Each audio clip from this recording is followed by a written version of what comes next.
தெரியாம சில பொய்ய சொல்லிட்டோம். மன்னிச்சு விட்டுருங்க சம்பந்தி. ஐயோ ஐயோ அப்பா, இந்த குடும்பத்தை மட்டும் மன்னிக்காதீங்க, மன்னிச்சு மட்டும் விட்டுறாதீங்கப்பா. வேலை விஷயம் தெரிய வந்தப்போ அந்த ஒரு பொய் மட்டும் தான் அவங்க கிட்ட சொல்லியிருக்கேன்னு சொன்னா. அதுக்கப்புறம் படிப்பு விஷயம் தெரிஞ்சதுக்கு அப்புறம் ஒரு பொய் கிடையாது, ரெண்டு பொய் மட்டும் தான் உங்ககிட்ட சொல்லியிருக்கேன்னு சொன்னா. அதுக்கப்புறம் வயசு விஷயம் தெரிஞ்சதுக்கு அப்புறம் மொத்தமாவே உங்ககிட்ட 3 பொய் தான் சொல்லியிருக்கேன்னு சொன்னா. 3, 30, 300, 3000 போயிட்டே இருக்கும். எக்காரணத்தை கொண்டு இந்த குடும்பத்தை மன்னிக்க மாட்டேன் செஞ்சாதீங்கப்பா. இப்படி எல்லாம் பேசாதீங்க. கையோடுங்க மாப்ள, நான் உங்க கால்ல கூட விழல. என்னங்க நடிக்கிறாங்கங்க, நம்பாதீங்க. இவங்க எல்லாம் கால்ல விழற சாக்குல காலை வாரி விட்டுருவாங்க. அப்படிலாம் இல்ல சம்பந்தி அம்மா. இங்க நடிக்கிறத சினிமால போய் நடிச்சிருந்தா கூட 4 காசு சம்பாதிச்சிருக்கலாம். அதை வச்சு உங்க பொண்ணு வாழ்க்கை நல்லபடியா பண்ணிருக்கலாம். மாமா சொல்லல. எனக்கெல்லாம் அதுல நம்பிக்கை இல்லப்பா. ஒருவேளை நான் நம்பினாலும் வீட்டுல இருக்க எல்லாரும் நம்பினாலும் சரவணன் நம்ப மாட்டான். அவளுக்கு இந்த வாழ்க்கையே வாழ பிடிக்காம மனசு நொந்து போய் கிடைக்கும்.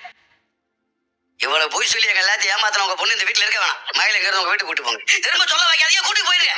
கூட்டிட்டு போயிருங்கன்னா புரியலையே. இனிமேல் மயில இந்த வீட்டுல இருக்க வேணாம்னு அர்த்தம். கல்யாணம் பண்ணி கூட்டிட்டு வந்த பொண்ண இப்படி திடுதுப்புன்னு கூட்டிட்டு போன்னு சொல்றது